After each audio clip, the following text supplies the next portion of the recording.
Bu istiqamətdə aparılan araşdırmaların nəticələrinin təqdim olunacağı festival konqres alimləri, tədqiqatçıları və mövzu ilə maraqlanan şəxsləri bir araya gətirəcək. Festival konqresdə demək olar ki, Qərbi Azərbaycanın bütün sahələr üzrə, istər oranın tarixi, toponimləri, dil faktları, Qərbi Azərbaycan folkloru, mədəniyyəti, mədəni və təbii sərvətləri və bir sıra sahələr üzrə artıq bu ildən də rəqəmsal Qərbi Azərbaycan platforması üzərindən elmi tədqiqat nəticələrinin müzakirəsini təşkil edirik, alimləri bir araya gətiririk. İstər müxtəlif bölmə müzakirələrində, istər panel müzakirələrində bu haqda geniş diskussiyalar olacaq və bu konferansın nəzəri hissəsində səsləndirilən məsələlər eyni zamanda festival hissəsində praktik olaraq, əyani olaraq insanlara nümayiş etdiriləcəkdir.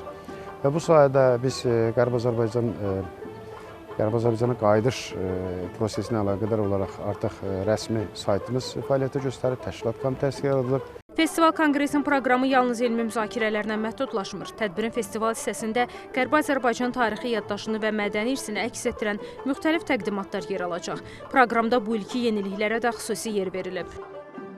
Festival hissəsində Naxçıvan Dövlət Universiteti ilə yanaşı müxtəlif konkursda mövcud olan bütün rayonlar, eyni zamanda müxtəlif konkursda fəaliyyət göstərən bir sıra qurumlar da orada iştirak edəcəklər.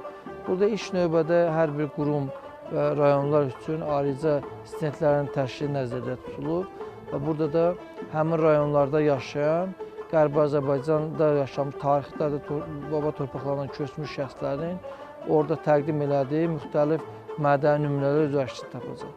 Qərbi Azərbaycan Festival Konqresində biz orada ilk növbədə əsas tədbirdə böyük bir kompozisiyanın təşkil olunması gözlənilir. Bu kompozisiyada Qərbi Azərbaycanda vaxtilə yaşamış insanların daha sonra köç prosesi və bu gün mövcud şəraitdə olan vəziyyətləri öz əksini tapacaq. Bununla bərabər mədəni tədbirlərin də keçirilməsi nəzərdə tutulub. Bu 2 gün təşkil olunacaq. Həm iyun ayının 18-də, həm də 19-da hər 2 gün orada müxtəlif bədii tədbirlərin keçirilməsi nəzərdə tutulur.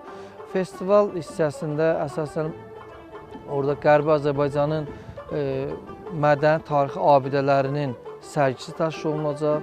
İrəvaninin sərgisi nəzərdə tutulub. Eyni zamanda Qədim Azərbaycanın tarixi abidələrini özündə əks etdirən rəsm sərgisi, milli kulinariyasını özündə ehtiva edən sərgi.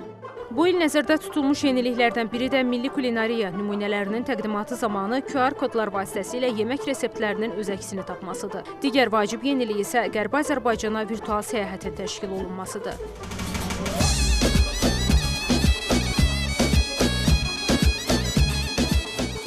Burada Qərbi Azərbaycandan doğuya baş çatmış, hal-hazırda Azərbaycan müxtəlif bölgələrində yaşayan insanlar öz yaşadıkları əraziyə VR gözlüklərlə virtual səyahət imkanı əldə edəcəklər. Bundan bərabər Qərbi Azərbaycanda mövcud olan və bu günlərdə Naxçıvan müxtəlif qismində və Azərbaycan digər bölgələrində davam etdirən Qərbi Azərbaycan yalılarının nümayişi də nəzərdə tutulub. Sərgilər, virtual təqdimatlar və elmi müzakirələri özündə birləşdirəcək 3-cü Qərbi Azərbaycana qayıdış festival konqresi Qərbi Azərbaycan irsinin daha geniş auditoriyaya çatdırılmasına xidmət edəcək. Festival konqres iyunun 18-i və 19-unda Ordubad şəhərində keçiriləcək. Pərvin Səfərzadə, xanım Rüstəmzadə, Namiq Abbasov, NTV Xəbər.